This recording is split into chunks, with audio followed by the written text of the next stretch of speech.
Hello friends, घरच्या tasty खाण्यामध्ये तुमचं खूप खूप मनापासून स्वागत आहे। आज आपण कटहल बिर्याणी रेसिपी बघणार आहोत आणि ही बिर्याणी अशी आहे ना, जी नॉन व्हेजिटेरियन जरी असतील तरी एकदा जर खाल्ली तर त्यांना खूप आवडणार आहे आणि त्यांनी नेक्स्ट टाइम नक्कीच बनवून बघतील। एवढी सोपी आणि एवढी चविष्ट अशी ही बिर्याणी रेसिपी आहे, तर एकदा नक्की ट्राय करून बघा। तर एक पॅन घेतला आहे, पॅन गरम झाला आहे, त्यामध्ये 4 तेजपान ॲड करून घेत आहे। तर मी ते 4 तेजपान यासाठी घेतले आहे लहान असल्यामुळे, जर 2 मोठे असतील तर 2च पुरेसे आहे। एक चक्री फूल जावित्री, अर्धा इंच दालचिनीचा तुकडा, 2 भेंडी विलायची, 4 ते 5 हिरवी इलायची, एक मोठा चमचा भरून काळी मिरी आणि 4 ते 5 इथे लवंग ॲड करून घेतली आहे। तर हा मसाला 2 मिनिटांपर्यंत मस्त सुगंध सुटेपर्यंत भाजून घ्यायचा आहे। मसाला व्यवस्थित भाजला आहे, इथे 2 मिनिटांपर्यंत मसाला भाजून घेतला आहे। आता एका प्लेटमध्ये काढून गार करून घेऊया। मसाला छान थंड झाला की बारीक व्यवस्थित होतो। तर मसाला आता थंड झालेला आहे, मिक्सरच्या पॉटमध्ये ॲड करून घेते आणि असा जाडसर वाटून घेणार आहे, एकदम जास्त बारीक करत नाही आहे, छान असा जाडसर वाटून घेणार आहे। तर मिक्सरला लावून घेतला आहे मी, बघू शकता तुम्ही, खूप छान असा मसाला वाटून घेतला आहे। एकदम मोठाही नाही आणि खूप बारीकही नाही, असा जाडसर मसाला इथे वाटून घेतलेला आहे। तर इथे मी अर्धा किलो फणस घेतला आहे, 2 पाण्याने स्वच्छ धुवून घेतलेला आहे। आता आपण त्याला मॅरिनेट करून घेणार आहोत। तर इथे मी कांदे फ्राय करून घेतलेले आहेत। या ज्या कांद्या आपण फ्राय करून घेतल्या त्या तेलात भाजीला फोडणी घालणार आहोत बिर्याणीला, तर त्यामध्येच मी हे कांदे फ्राय करून घेतलेले आहे। तरी ते मी 2 मीडियम साईजचे कांदे जुलियनमध्ये कापून फ्राय करून घेतलेला आहे। आता आपण त्यामध्ये बाकीचे मसाले ॲड करणार आहोत। तर 1 चमचा भरून जिरा, बारीक चिरलेली वाटीभर कोथिंबीर, चवीपुरतं चमचभर मीठ, 1.5 चमच इतकी मिरची पावडर,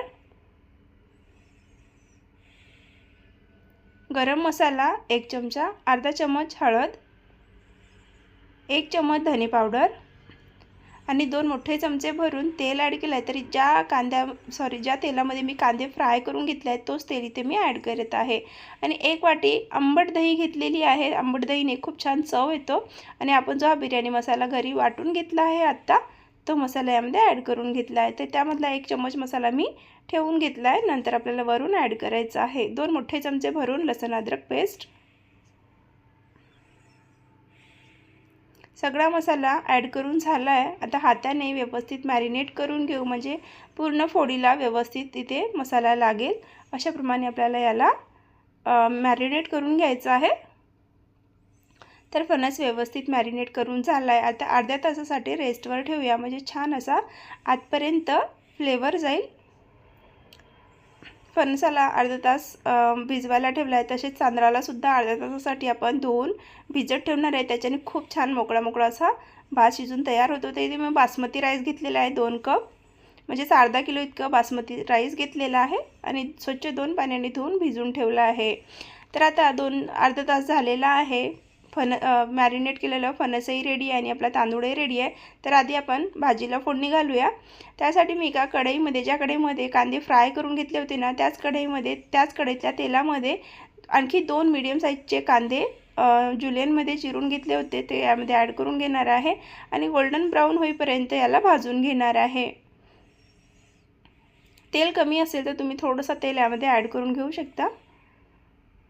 तर इथे कांदे लालसर झालेले आहेत। आता यामध्ये मॅरिनेट केलेले फणस ॲड करून घेऊया।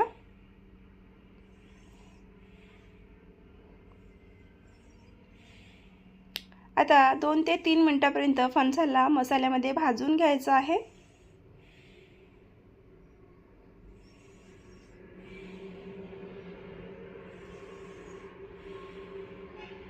तुम्ही चिकनऐवजी एकदा ही भाजी किंवा ही बिर्याणी रेसिपी एकदा नक्की ट्राय करून बघा। जर तुम्ही अशाच पद्धतीने फणसाची भाजी जरी केली तरी खूप चविष्ट लागते, किंवा बिर्याणी करून बघा, खूपच छान लागते।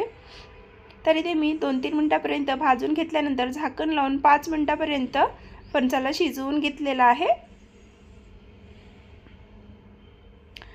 मध्ये मध्ये आपल्याला फिरवत राहायचं आहे, कारण फणसाला शिजायला थोडासा जास्त वेळ लागतो, फणस खूप कडक असते।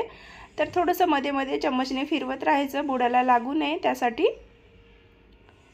तर 5 मिनटानंतर परत मी झाकण लावलं होतं आणि परत 5 मिनटं शिजवून घेतलेलं आहे. तर इथे मी पूर्ण 10 मिनटापर्यंत शिजवून घेतलेलं आहे. आता थोडंसं ज्यामध्ये आपण फणस मॅरिनेट करून ठेवलं होतं ना, त्यामध्ये अर्धा वाटी इतकं पाणी ॲड केलं आहे आणि त्याच्यातलं पाणी मी यामध्ये ॲड करून घेतलेलं आहे. म्हणजे फणस बुडाला लागू नये आपली भाजी फणसाची, म्हणून पाणी ॲड करून घेतलेलं आहे. आता झाकण लावते आणि जोपर्यंत 90% फणस शिजत नाही तोपर्यंत मी फणसाची भाजी शिजवून घेणार आहे.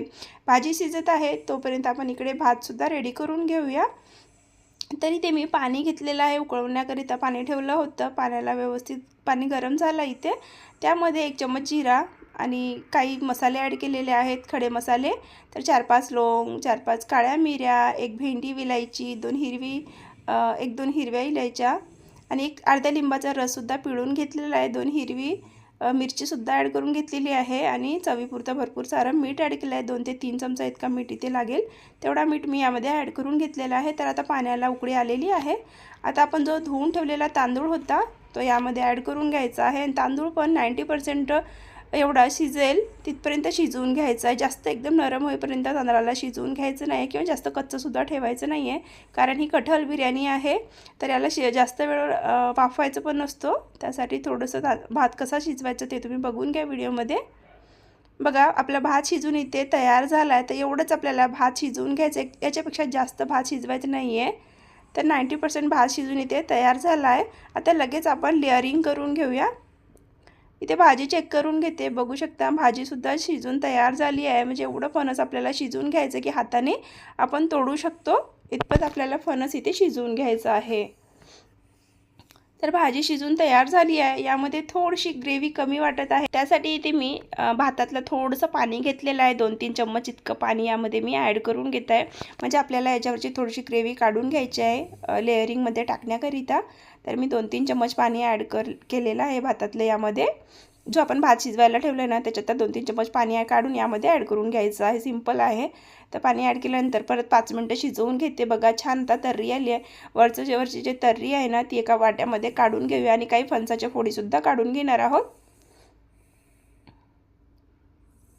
बघा अशा प्रकारे वरचं तेल आपल्याला काढून घ्यायचं आणि थोडेसे फणसाच्या फोडीसुद्धा काढून घ्यायची आहे.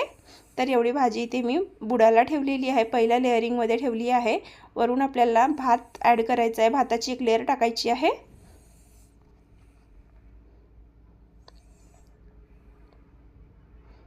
अशा प्रकारे व्यवस्थित भात ॲड करून स्प्रेड करून घ्यायचा आहे. भात एक लेवल करायचं आहे आणि यावरून आपल्याला आपण जी ग्रेव्ही फणसाच्या फोडी काढून घेतल्या ना ते ॲड करायचं. त्याआधी आपल्याला इथं मी फ्रेश क्रीम घेतलेली आहे आणि फ्रेश क्रीममध्ये आपलं जे फणसाचं तेल आहे ना, जे ग्रेव्ही आहे ना त्याच्यातली ती ग्रेव्ही ॲड करून घ्यायची आहे. बघा अशाप्रमाणे आणि त्याला मिक्स करायचं आहे आणि पहिल्या लेअरमध्ये ही क्रीम ॲड करायची. एवढी चवदार लागते ना बिर्याणी, तुम्ही एकदा या पद्धतीने ट्राय करा म्हणजे तुम्हाला कळेल की खरंच किती छान लागते. तर व्यवस्थित फेटून घेतल्यानंतर पहिल्या लेअरमध्ये व्यवस्थित आपल्याला ॲड करून घ्यायचं आहे. तर छान मी ॲड केल्यानंतर वरून आपले फणसाची भाजी ॲड करत आहे. पूर्ण भाजी ॲड केल्यानंतर अर्धी भाजी ॲड करायची आहे. वरून परत आपल्याला एक लेअरिंग करायची आहे. तर अर्धी ॲड केली आहे. वरून भरपूर सारी चिरलेली कोथिंबीर ॲड करायचा. पुदिना असेल तर तोही ॲड करून घ्या. 2 ते 4 हिरव्या मिरच्या. परत एकदा आता लेअर करून घेते. तर आता वरून भात ॲड करायचा आहे. आता जेवढा उरलेला पूर्ण भात आहे ना तो ॲड करून घ्यायचा आहे. आता एक लेवल करून घेऊ हाताने किंवा चम्मचने. थोडंसं गरम असते, सावकाश हात सांभाळून करा. आता 1 चम्मचभर तूप ॲड करून घ्यायचं आहे. वरून 1 मोठा चमचाभर तूप ॲड करायचा आहे आणि आता जो बिर्याणी मसाला आपण ठेवला होता तो यावरून 1 चम्मच स्प्रिंकल करून घ्यायचा आहे. आता बिर्याणी मसाला ॲड करून झाल्यानंतर वरून जे आपण ग्रेव्ही बाजूला ठेवली होती थोडी, तीसुद्धा पूर्ण ग्रेव्ही इथे ॲड करून घ्यायची आहे. ही शेवटची लेअर आहे. हवं तर तुम्ही 2 लेअरमध्ये सुद्धा करू शकता. मी वरून अशा प्रकारे ॲड करून घेतलेला आहे आणि आता हा केसरवाला दूध आहे, यामध्ये मी थोडंसं फूड कलरसुद्धा ॲड केलेला आहे. तर वरून अशा प्रकारे आपल्याला ॲड करून घ्यायचं आहे. याच्याने कलर थोडासा छान दिसतो बिर्याणीचा, त्यासाठी मी ॲड केला आहे. ऑप्शनल आहे, असेल तर टाका, नसेल तर स्किप करा. आणि हा बिर्याणी इसेन्स आहे, तो सुद्धा माझ्याकडे अवेलेबल असल्यामुळे मी टाकत आहे, नसेल ते तुम्ही स्किप केलं तरी चालते। आता पूर्ण लेअर झाल्यानंतर झाकण लावून 10 मिनिटापर्यंत कमी गॅसवर वाफवून घ्यायची आहे बिर्याणी। तर 10 मिनिटं झालेले आहे। 10 मिनिटानंतर लगेच खोलायचं नाही, 10 मिनिटं झाल्यानंतर आपल्याला परत 5 ते 10 मिनिटं थांबायचं, थोडीशी थंड होऊ द्यायची आहे बिर्याणी आणि नंतर चेक करून घेऊया। बघू शकता इथे बिर्याणी एवढी सुंदर आणि अप्रतिम बनून तयार झाली आहे। वरून भरपूर सारं कोथिंबीर टाकूया आणि सर्व करण्याकरिता आपली बिर्याणी इथे तयार आहे। तुम्ही आजपर्यंत चिकन बिर्याणी, मटन बिर्याणी, अंडा बिर्याणी, फिश बिर्याणी खाल्ला असाल, एकदा ही बिर्याणीसुद्धा नक्की ट्राय करून बघा। मी सर्व करून दाखवली आहे तुम्हाला। अशी चमचमीत बिर्याणी कशी वाटली तुम्हाला? घरगुती रेसिपी कमेंटमध्ये नक्की कळवा। आवडली असेल तर चॅनलला लाईक, शेअर, सबस्क्राईब करायला विसरू नका। तुम्ही हा व्हिडिओ कुठून बघत आहात ते सुद्धा कमेंटमध्ये कळवा। थँक्यू।